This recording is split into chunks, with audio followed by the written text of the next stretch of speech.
Bureau chief आवाज़ news Faisalabad. Malik Ramzan की report के मुताबिक फैसलाबाद में जाली आमिलों और अताई डॉक्टरों ने डेरे डाल रखे हैं, लेकिन उनको कोई पूछने वाला नहीं। ये अपनी मनमानियाँ करने लगे, लोगों को लूटने में कोई कसर नहीं छोड़ रहे। जाली बाबा तो कई लोगों की मौत का सबब भी बन चुके हैं। इसी तरह अताई डॉक्टर भी जाली बाबे बहुत सारे लोगों की मौत का सबब बन चुके हैं। इसी तरह अताई डॉक्टरों ने भी अपने लोगों के लिए मौत के जाल बिछा रखे हैं। मलिक रमज़ान ने कहा कि भोली भाली आवाम को मालूम नहीं कि हम फ्रॉडियों के हाथों लुटे रहे हैं।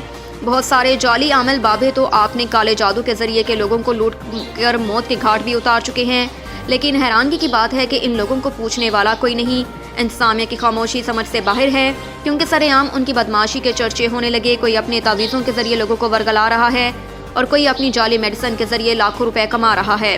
मलिक रमज़ान ने कहा कि मैं इंतज़ामिया से गुजारिश करता हूँ कि खुदा के लिए इन नौसरबाजों को अभी से पकड़ कर उनके किए की सज़ा दी जाए। अगर इस वक्त उनको ना पकड़ा गया तो कई घरों के दिए बुझ जाएंगे और हर तरफ उनकी नौसरबाजियों और फ्रॉड का शोर होगा। लेकिन फिर शायद ये इंतज़ामिया के भी हाथ ना आए, क्योंकि फिर उनके इतने लंबे अपने हाथ हो चुके होंगे कि फिर उनको पकड़ना नामुमकिन होगा।